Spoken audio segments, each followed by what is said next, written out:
Poster কাণ্ডে শ্রীলেখার বিরুদ্ধে বিজেপির বিক্ষোভ। মোদির বিতর্কিত ছবি ব্যবহারের অভিযোগে একের পর এক এফআইআর, এবার গ্রেফতারের দাবিতে সরব বিজেপি। এরপর শ্রীলেখা সাফাই গিয়ে একটি ভিডিও পোস্ট করেন, কিন্তু তাতেও থামেনি অভিযোগ। তারপরও বিতর্ক চলতে থাকে।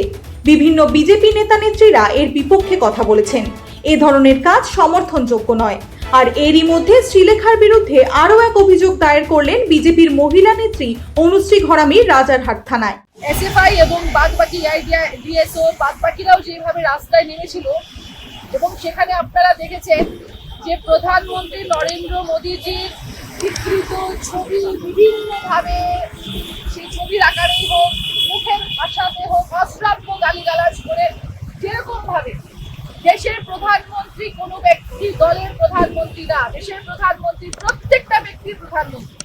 প্রত্যেকটা ব্যক্তি, একটা নবজাতক যে মায়ের পেট থেকে পৃথিবীর বুকে সূর্যের প্রথম আলোটা দেখেছে, তার থেকে শুরু করে যিনি মৃত্যুসজ্জায় আছেন প্রধানমন্ত্রী নরেন্দ্র মোদীজি, সবার প্রধানমন্ত্রী, কিন্তু সেখানে এই বিকৃত মস্তিষ্ক, বিকৃত মনস্ক, অতি বা বলতে পারে এই যে শ্রীলেখা মিত্রের মতো মানুষেরা যারা বিকৃত মনোভাব পোষণ করে দেশের প্রতি, দশের প্রতি, দেশের প্রধানমন্ত্রীর প্রতি, এবং তিনি নাকি ওই ছবিটা দেখতে পাননি, না দেখেই নাকি ছবি তুলেছে, এরকম এখন অনেক ধরনের যুক্তি খাড়া করবে।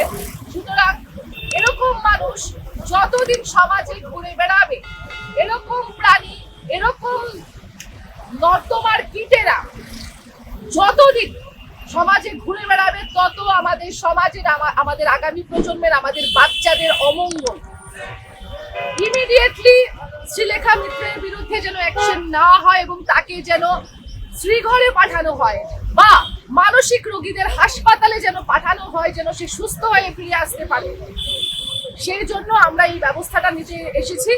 আমরা আজকে নিউ টাউন থানায় এসেছি শ্রীলেখা মিত্রের নামে এফআইআর করতে, এবং সিপিআইএমকে বলবো যে আপনারা এখনো সময় আছে, শুধরে যান। যদি না শুধরে যান তাহলে কিন্তু সমূহ বিপদ, মানুষ কিন্তু আপনাদেরকে বুঝিয়ে দেবে যাবো যাবার।